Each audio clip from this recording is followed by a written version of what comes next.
आइए आज के वीडियो में पुराण से शुरू करते हैं। पुराण भारतीय ऐतिहासिक कथाओं का सबसे अच्छा क्रमबद्ध विवरण पुराणों में मिलता है। इसके रचयिता लोमहर्ष अथवा इनके पुत्र उग्रशर्वा माने जाते हैं।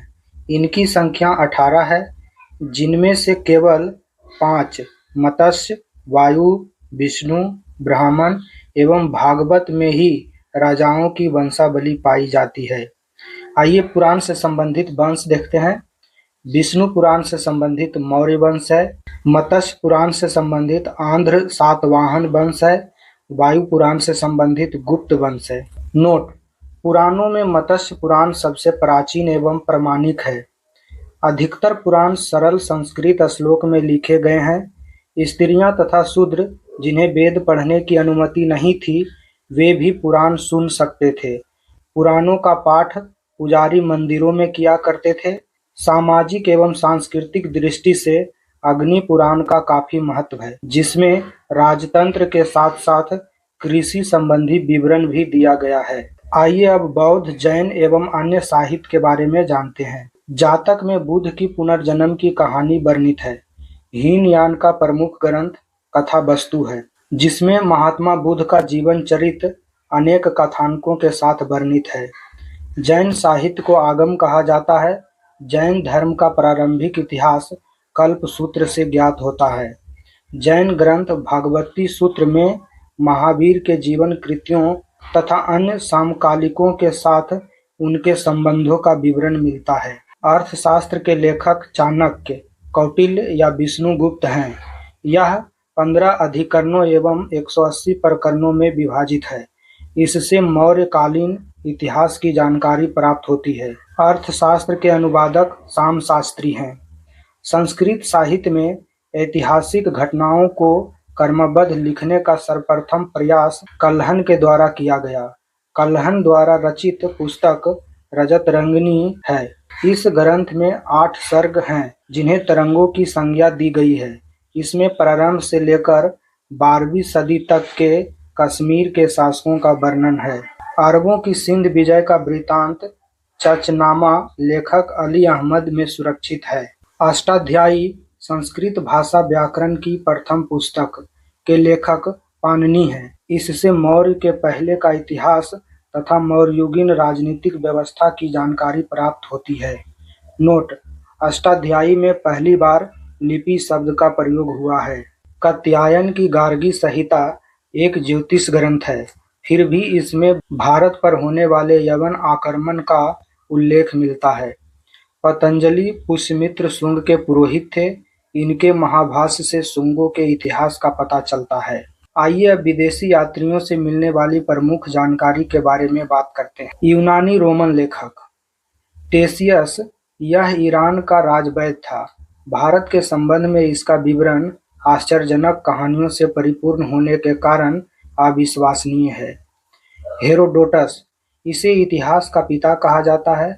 इसने अपनी पुस्तक हिस्टोरिका में 5वीं शताब्दी ईसा पूर्व के भारत फारस के संबंध का वर्णन किया है, परंतु इसका विवरण भी अनुश्रुतियों एवं अफवाहों पर आधारित है। सिकंदर के साथ आने वाले लेखकों में निर्याकस, आनेसिक्रटस तथा अरिस्टोबुलस के विवरण अधिक प्रामाणिक एवं विश्वसनीय हैं। मेगास्थनीज, यह सेल्यूकस निकेटर का राजदूत था, जो चंद्रगुप्त मौर्य के दरबार में आया था। इसने अपनी पुस्तक इंडिका में मौर्ययुगीन समाज एवं संस्कृति के विषय में लिखा है। डाइमेकस, यह सीरियन नरेश अंतियोकस का राजदूत था, जो बिंदुसार के राजदरबार में आया था।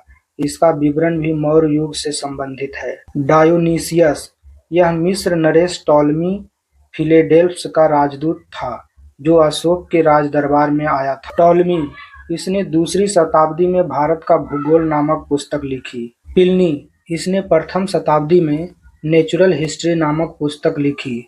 इसमें भारतीय पशुओं, पेड़ पौधों, खनिज पदार्थों आदि के बारे में विवरण मिलता है। पेरिप्लस ऑफ द इरीथ्रियन सी, इस पुस्तक के लेखक के बारे में जानकारी नहीं है। यह लेखक करीब 80 ईस्वी में हिंद महासागर की यात्रा पर आया था। इसने उस समय के भारत के बंदरगाहों तथा व्यापारिक वस्तुओं के बारे में जानकारी दी है। आइए अब चीनी यात्री के बारे में बात करते हैं। फाहियान, यह चीनी यात्री गुप्त नरेश चंद्रगुप्त द्वितीय के दरबार में आया था। इसने अपने विवरण में मध्य प्रदेश के समाज एवं संस्कृति के बारे में वर्णन किया। इसने मध्य प्रदेश की जनता को सुखी एवं समृद्ध बताया है। यह 14 वर्षों तक भारत में रहा। संयुग्न, यह 518 ईस्वी में भारत आया। इसने अपने 3 वर्षों की यात्रा में बौद्ध धर्म की प्राप्तियां एकत्रित की। हेनसांग, यह हर्षवर्धन के शासनकाल में भारत आया था। हेनसांग 629 ईस्वी में चीन से भारतवर्ष के लिए प्रस्थान किया और लगभग 1 वर्ष की यात्रा के बाद सर्वप्रथम वह भारतीय राज्य कपीसा पहुंचा। भारत में 15 वर्षों तक ठहरकर 645 ईस्वी में चीन लौट गया। वह बिहार में नालंदा जिला स्थित नालंदा विश्वविद्यालय में अध्ययन करने तथा भारत से बौद्ध ग्रंथों को एकत्र कर ले जाने के लिए आया था। इसका भ्रमण वृत्तांत सीयूकी नाम से प्रसिद्ध है। इसमें 138 देशों का विवरण मिलता है। इसने हर्षकालीन समाज, धर्म तथा राजनीति के बारे में वर्णन किया है। इसके अनुसार सिंध का राजा शूद्र था।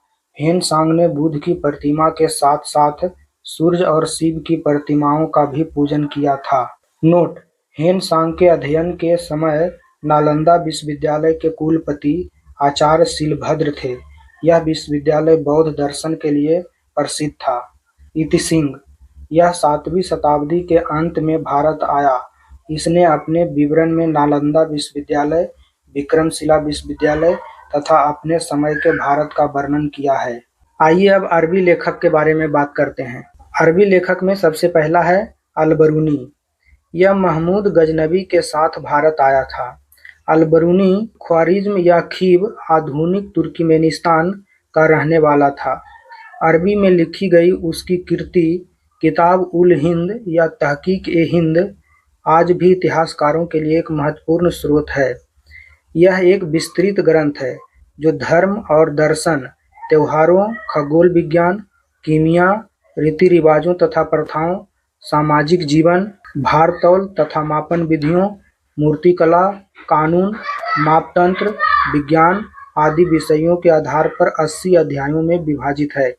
इसमें राजपूत कालीन समाज, धर्म, रीति रिवाज, राजनीति आदि पर सुंदर प्रकाश डाला गया है।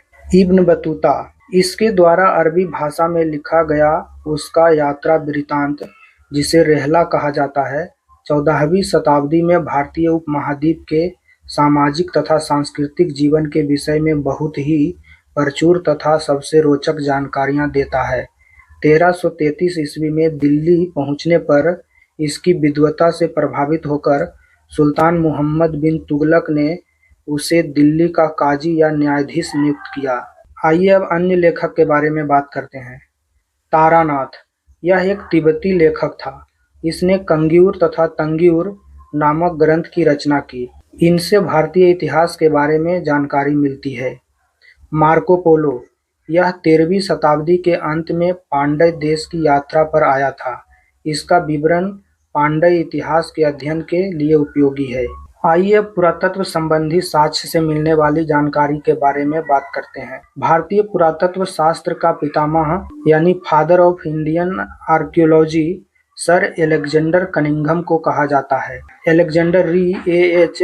लोंगहर्स्ट, Robert Sewell, James Burgess, Walter Elliot, ये सभी भारत के पुरातात्विक स्थलों के उत्खनन से संबंधित हैं। इन लोगों ने भट्टीप्रोलु, घंटासला, अमरावती आदि स्थलों की खुदाई की। 1400 ईसा पूर्व के अभिलेख बोगाजकोई से वैदिक देवता मित्र, वरुण, इंद्र और नासत्य के नाम मिलते हैं। मध्य भारत में भागवत धर्म विकसित होने का प्रमाण यवन राजदूत होलियोडोरस के बेसनगर गरुड़ स्तंभ लेख से प्राप्त होता है। सर्वप्रथम भारतवर्ष का जिक्र हाथी गुफा अभिलेख में है। सर्वप्रथम दुर्भिक्ष का जानकारी देने वाला अभिलेख सहगौरा अभिलेख है। इस अभिलेख में संकट काल में उपयोग हेतु खाद्यान्न सुरक्षित रखने का भी उल्लेख है। सर्वप्रथम भारत पर होने वाले हून आक्रमण की जानकारी भित्री स्तंभ से प्राप्त होती है। सती प्रथा का पहला लिखित साक्ष्य एरन अभिलेख से प्राप्त होती है। सातवाहन राजाओं का पूरा इतिहास उनके अभिलेखों के आधार पर लिखा गया है। रेशम बुनकर की श्रेणियों की जानकारी मंदसौर अभिलेख से प्राप्त होती है। कश्मीरी नवपाषाणिक पुरास्थल बुर्जहोम से गर्तावास यानी गड्ढा घर का साक्ष्य मिलता है। इनमें उतरने के लिए सीढ़ियां होती थी। यहाँ मनुष्य के साथ उसके पालतू कुत्ते को भी दफनाने की प्रथा प्रचलित थी। प्राचीनतम सिक्कों को आहत सिक्के कहा जाता है। इसी को साहित्य में कांसापर्ण कहा गया है। सर्वप्रथम सिक्कों पर लेख लिखने का कार्य अवन शासकों ने किया। आइए अब अभिलेख और उससे संबंधित शासक के बारे में बात करते हैं। हाथी गुफा अभिलेख, जो कि तिथि रहित अभिलेख है, कलिंग राजा खारवेल से संबंधित है। जूनागढ़ अभिलेख रुद्रदामन से संबंधित है। नासिक अभिलेख गौतमी बलश्री से संबंधित है। प्रयाग स्तंभ अभिलेख समुद्रगुप्त से संबंधित है। ऐहोल अभिलेख पुलकेशिन द्वितीय से संबंधित है। मंदसौर अभिलेख मालवा नरेश यशोवर्मन से संबंधित है। ग्वालियर अभिलेख प्रतिहार नरेश भोज से संबंधित है। भित्री एवं जूनागढ़ अभिलेख स्कंद गुप्त से संबंधित है। देवपाड़ा अभिलेख बंगाल शासक विजय सेन से संबंधित है। नोट: अभिलेखों का अध्ययन इपिग्राफी कहलाता है। समुद्रगुप्त की बीना बजाती हुई मुद्रा वाले सिक्के से उसके संगीत प्रेमी होने का प्रमाण मिलता है। अरिकमेडु, जो कि पुदुचेरी के निकट है, से रोमन सिक्के प्राप्त हुए हैं। नोट: सबसे पहले भारत के संबंध बर्मा, मलाया, कंबोडिया और जावा से स्थापित हुए। उत्तर भारत के मंदिरों की कला की शैली नागर शैली एवं दक्षिण भारत के मंदिरों की कला द्रविड़ शैली कहलाती है। दक्षिणापथ के मंदिरों के निर्माण में नागर और द्रविड़ दोनों शैलियों का प्रभाव पड़ा, अतः यह बेसर शैली कहलाती है। पंचायतन शब्द मंदिर रचना शैली से संबंधित है। एक हिंदू मंदिर तब पंचायतन शैली का कहलाता है जब मुख्य मंदिर 4 सहायक मंदिरों से घिरा होता है। पंचायतन मंदिर के उदाहरण हैं कंदरिया महादेव मंदिर खजुराहो, ब्रह्मेश्वर मंदिर भुवनेश्वर, लक्ष्मण मंदिर खजुराहो, लिंगराज मंदिर भुवनेश्वर, दशावतार मंदिर देवगढ़ उत्तर प्रदेश, गोंडेश्वर मंदिर महाराष्ट्र। आज के वीडियो में बस यहीं तक। अगले पार्ट में हम लोग प्रागैतिहासिक काल से आगे के जानकारी प्राप्त करेंगे। यदि वीडियो अच्छा लगा हो तो वीडियो को लाइक कर दें, चैनल को सब्सक्राइब कर लें। मिलेंगे अगले वीडियो में। Thank you.